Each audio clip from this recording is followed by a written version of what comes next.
Okay, good morning. Welcome to FamilyMath882. FamilyMath882. So, this week I learned about this book kind of through an unfortunate circumstance. I learned about the death of Professor David Henderson, and he and his collaborator Diana Taimina, I guess how you say that, wrote this absolutely wonderful book called Experiencing Geometry. And I'm hoping over the course of the next few months to pick a few projects out of this book, and today we're going to talk about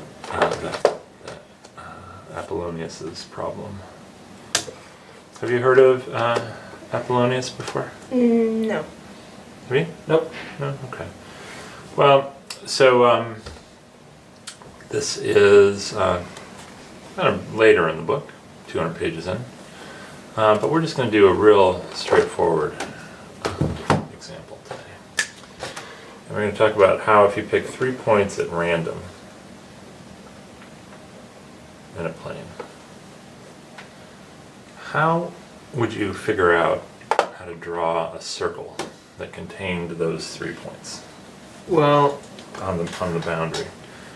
But just think about it for just a second. Do you have an idea? I do. You do? Do you?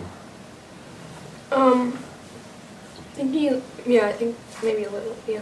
Okay. You go ahead. Well, Tell me what you think your idea would be. I think you could try to draw like a triangle with these points and then find the circumcenter of that triangle. Okay. And then you just, so that's the point that's equidistant from all three. And you just draw that circle. Okay. What was your idea? Yeah, my idea was kind of the hand waving way to show it's possible that, you can, if you have 3 points, you can make a triangle out of them. Okay. And every triangle has a circumcircle, All right. and that would be a circle, actually the circle that passes through these 3 points.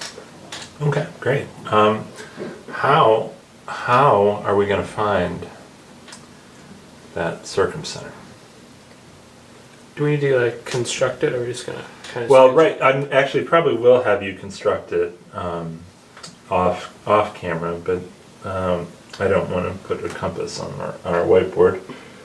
So you can just sort of sketch for me what you would do. Well, we've got these 3 points. We can just connect them up. Yeah, to form the triangle. Okay. And how would you do that with using the construction rules? You can just use your straight edge. Okay. Then I think we need the perpendicular bisectors, which you can do with a compass and straight edge pretty easily. Okay. How would you find the perpendicular bisectors? Well, what does that even mean, by the way? The perpendicular bisectors. It's a line perpendicular from one of the points of the triangle that goes down onto the opposite side. Oh, that's actually called an altitude. That's different. So the altitude is the line or line segment that goes from a vertex perpendicular to the opposite side. But the perpendicular bisector is something different.